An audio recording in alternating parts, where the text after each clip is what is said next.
Hello बच्चों, तो कैसे हैं आप लोग। तो आज हम क्लास 8 सब्जेक्ट विज्ञान का चैप्टर नंबर 2 शुरू करने वाले हैं, जिसका नाम है तड़ित और भूकंप, प्रकृति के दो भयानक रूप।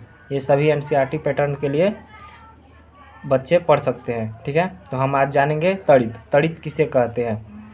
वायुमंडल में विद्युत आवेश का एक वस्तु से दूसरी वस्तु पर स्थानांतरण होना और उससे उत्पन्न कड़कड़ाहट को तड़ित कहते हैं। ठीक है, और दूसरा इसका डेफिनेशन ये भी कह सकते हैं, कड़क के साथ आसमान से गिरने वाली बिजली को हम तड़ित कहते हैं। ठीक है, अब जानेंगे हम तड़ित चालक। तड़ित चालक क्या होता है? देखिए, एक धातु की चालक छड़ होती है, ठीक है, जिसे ऊंचे भवनों की छत पर आकाशीय विद्युत से रक्षा के लिए लगाया जाता है।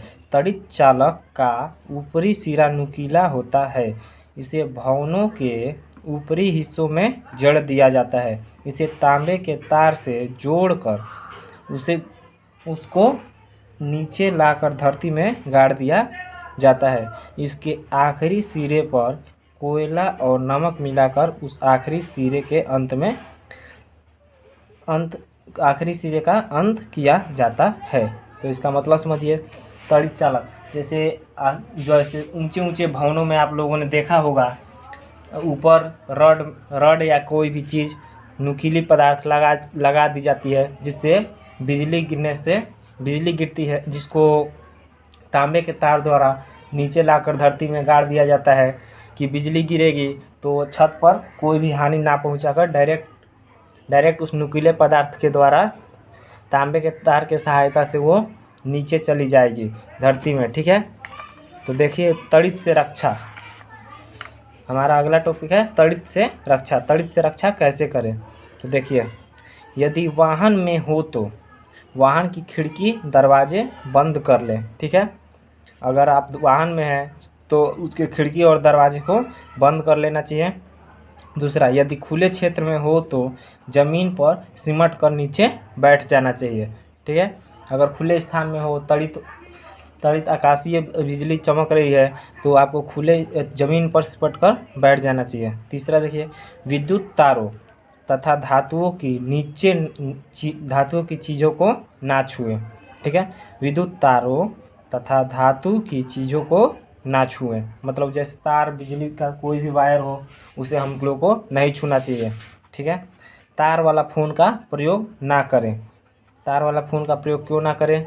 क्योंकि वो बिजली की सहायता से एटमॉस्फेयर के वायुमंडलीय में जो उस ऊर्जा होती है, उसी के माध्यम से वो हम लोग की बात हो पाती है। इसलिए तार वाला फ़ोन का प्रयोग नहीं करना चाहिए, अन्यथा बिजली आपके घरों में भी आ सकती है। ठीक है, अब 5वां नंबर समझिए, बारिश के बहते पानी में स्नान ना करें। बारिश के बहते पानी में स्नान नहीं करना चाहिए। ठीक है, और 6वां, वातावरण शांत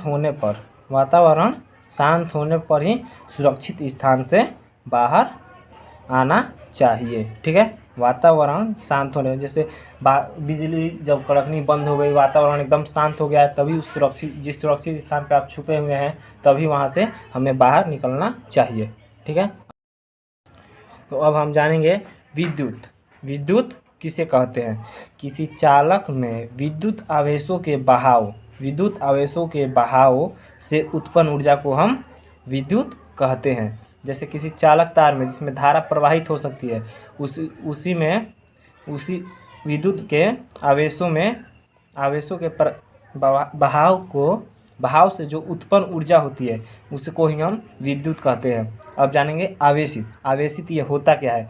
जब वस्तुओं को आपस में रगड़कर आवेशित कैसे होता है?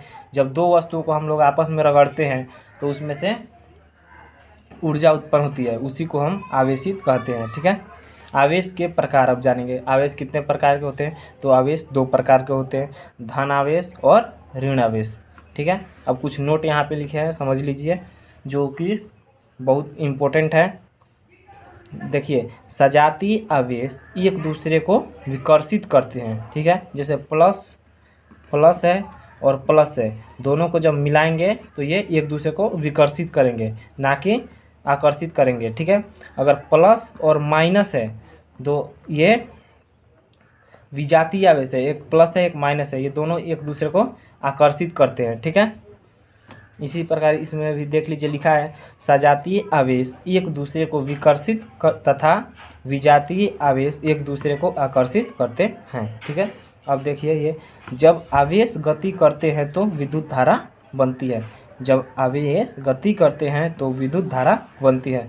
और देख लीजिए ये रगड़ द्वारा उत्पन्न विद्युत आवेशों को स्थिर आवेश कहते हैं। ठीक है, इतना समझ गए। अब चलते हैं हम अगले टॉपिक पे, भूकंप।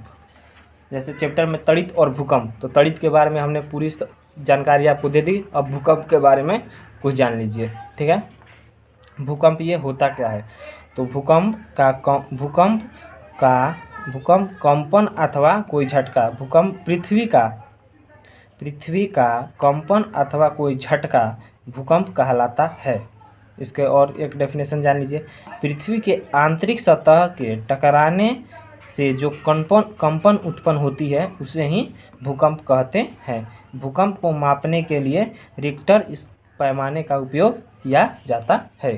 ठीक है, अब ये देखिए भूकंप से बचने के कुछ उपाय। तो देखिए पहला उपाय क्या है, घर के किसी मजबूत टेबल या पलंग के नीचे झटकों के रुकने तक छिपे रहें।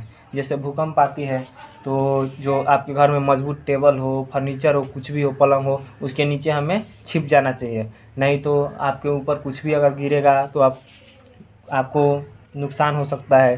तो देखिए अब दूसरा क्या उपाय है, भूकंप आने पर खुले क्षेत्रों में चले जाना चाहिए। जैसे भूकंप आया तो आप खुले क्षेत्रों में चले जाएं, ताकि खुले मैदान में चले जाएं ताकि आपको कोई हानि ना हो।